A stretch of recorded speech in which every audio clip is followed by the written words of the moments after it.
আজকে এমন একজন জমিদার সম্পর্কে জানতে চলেছি যার জন্য একসময় যাত্রী বোঝাই করা ট্রেন ঘন্টার পর ঘন্টা রেল স্টেশনে অপেক্ষা করত। যতক্ষণ না পর্যন্ত তিনি স্টেশনে পৌঁছাতেন ততক্ষণ পর্যন্ত ট্রেন রেল স্টেশনে দাঁড়িয়ে থাকত। বাংলাদেশের ইতিহাসে এমন কোনো নজির আছে কিনা আমার জানা নেই যে একজন জমিদারের জন্য আস্ত একটা ট্রেন রেল স্টেশনে ঘন্টার পর ঘন্টা দাঁড়িয়ে থাকতো। অনেকেই হয়তো বুঝতে পেরেছেন আমি কোন জমিদারের কথা বলছি। আহমদুল কবির মনু মিয়া। আহমদুল কবির মনু মিয়া কোরারশালের একজন প্রতাপশালী জমিদার ছিলেন। আহমদুল কবিরের বাবা আবু ইউসুফ লুৎফর কবির প্রায় ২৫০ বছর আগে কোরারশাল জমিদার বাড়িটি প্রতিষ্ঠা করেন, যার ফলশ্রুতিতে উত্তরাধিকারী সূত্রে মনু মিয়া কোরারশাল জমিদার বাড়ির জমিদারিত্ব লাভ করেন। আজকে এই বাড়িটি ঘুরে দেখব এবং আপনাদেরকেও দেখানোর চেষ্টা করব, সেই সাথে জানানোর চেষ্টা করব ২৫০ বছরের পুরনো এই বাড়ির ইতিহাস। তো নরসিংদী জেলা থেকে আপনাদের সবাইকে স্বাগত জানাচ্ছি, আমি রিয়াজুল রিয়াজ। তো আজকে চলে আসলাম মনু মিয়ার এই জমিদার বাড়ি দেখার জন্য। তা আমি এখন আছি এই মনু মিয়ার জমিদার বাড়ি ঠিক সামনেই। তা চলুন আজকে এই বাড়ির ইতিহাস এবং ঐতিহ্য জানার চেষ্টা করি এবং ঘুরে দেখার চেষ্টা করি এই জমিদার বাড়িটি। তো আজকে আমার সাথে আছে আমার মামা। তা এই যে মামা আছে, আজকে মামাকে নিয়ে আসলাম এই বাড়িটি দেখার জন্য। মামা, এই বাড়িতে এসে আপনার কেমন লাগতেছে? অনেক সৌন্দর্য, ভেরি নাইস। অনেক পুরানো একটা বাড়ি এটা, কিন্তু তারা যেইভাবে রাখছে এখনো সুন্দর করে রাখছে, মানে এটা এখন দেখার মতো। আর আমার পিছনেই হচ্ছে পুরাতন সেই বাড়িটা, এই যেই পাশে ওই পাশে হচ্ছে এখন লক করা আছে, গেটের মধ্যে দেখা যায় না। আমি আপনাদেরকে যদি দেখাই গেটটা, এই যে এই পাশে হচ্ছে গেট, এটা এখন লক করা আছে। যদি খোলা থাকতো তাহলে আমরা যেতে পারতাম। এই যে এটা এই বাড়ির, এটার পিছনে হচ্ছে মেন বাড়িটা, ওই যে অল্প একটু দেখা যাচ্ছে। আর এখানে যে ওয়ালগুলা দেখতে পাচ্ছেন এটা কিন্তু সেই আমলের তৈরি করা, প্রায় ২৫০ বছরের পুরনো এই ওয়ালগুলা। এই যে দেখতে পাচ্ছেন পোড়ামাটি এবং চুন সুরকির সাহায্যে এই যে ওয়ালগুলা দেওয়া আছে, এটা এখনো আছে, এখন বিদ্যমান। এই পুরান বাড়িটা যদিও এখনো সংস্কার করা হয়নি, কিন্তু এখানে যে নতুন বিল্ডিংটা দেখতে পাচ্ছেন এটা হচ্ছে সংস্কার করা হয়েছে। আপনারা যদি আসেন তাহলে এই যে এখানে একটা বাড়ি দেখতে পারবেন, আর এই বাড়ির পাশেই হচ্ছে যে একটা মসজিদ, এখানেই হচ্ছে মুসল্লিরা এসে নামাজ পড়ে এখানে, এই যে মসজিদটা। আর এই যে এই পাশে হচ্ছে গেটের রাস্তা, এখান দিয়ে আপনারা এসে এই যে মসজিদ দেখতে পারবেন, আর হচ্ছে এই বাড়িটা দেখতে পারবেন। এই বাড়ির যদি সামনে যাই, আমি সামনে থেকে যদি আপনাদের দেখাই,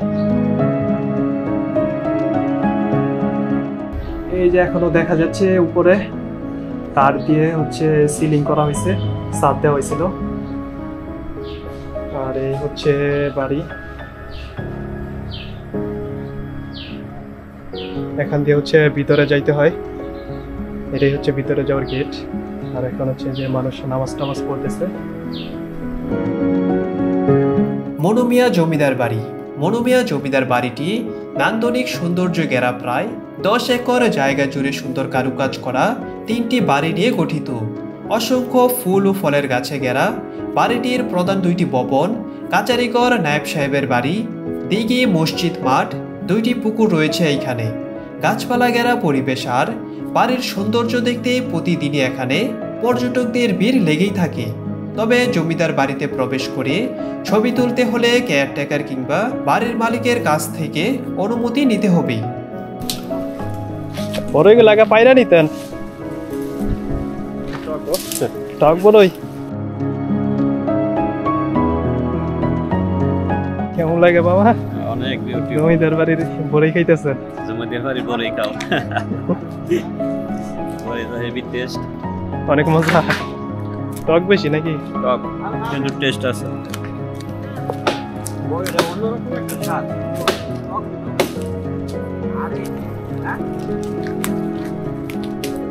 জমিদার বাড়িতে এসে যে বড়ই খাইতেছে, জমিদারদের বড়ই গাছ ভাগ্যক্রমে পেয়ে গেলাম। আসে দেখি তারা বড়ি পাড়তেছে। এই যে পুকুর পার, মাছ এখন ছাড়া আছে, অনেক বড় বড় মাছ দেখা যাচ্ছে, বিশাল আকৃতির মাছ, অনেক বড় বড় মাছ। এই তো ভালোই, কিনা লাগে না কোনো কিছু, সব এখানেই আছে, কোনো কিছু কিনা লাগে না। আর খানা তো হ্যাঁ, কবি সাহেবের মনু মিয়ার ছেলে খালি শীতকালে আর দিন পরে থাকো, আবার ধরবো সাইড বড় বড় হয়ে আছে, বড় বড় তো 10-15 কেজি। ঘুমের তো উঠতে নাস্তা পানি খাই ওয়াশরুমে যাইতো, নাস্তা পানি খাইয়া চাটা খাইয়া পরে গিয়া পালকিতে যাইতো। হইছে এইবার সর্বনাশ।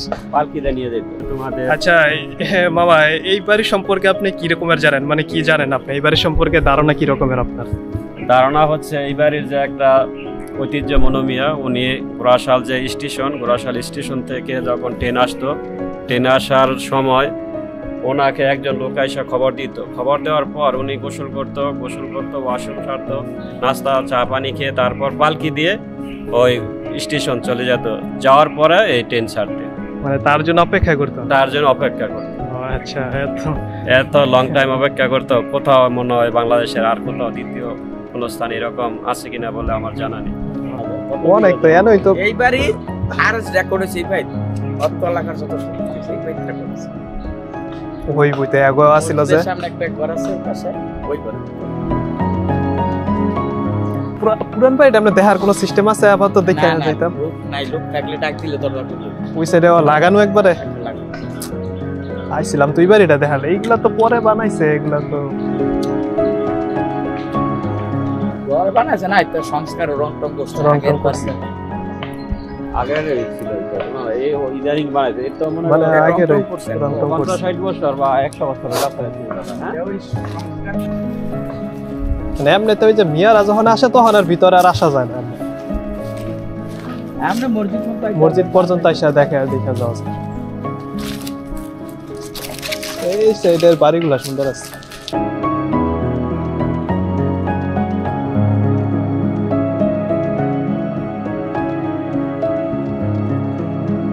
তাহলে আমরা এখান থেকে বের হয়ে যাচ্ছি। এখানে আপনারা আসলে বেশিক্ষণ অপেক্ষা করতে পারবেন না, ওয়েট করতে পারবেন না। এখানে আপনারা দেখে জাস্ট চলে যেতে হবে এখান থেকে। বাজারের সাথে এটা হচ্ছে ঘোড়াশাল বাজারের সাথেই। ঘোড়াশাল আসলে আপনারা এই জমিদার বাড়িটি পেয়ে যাবেন।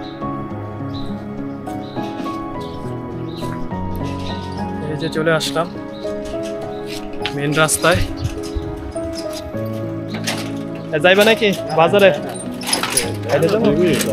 না, খাইতে যাবো।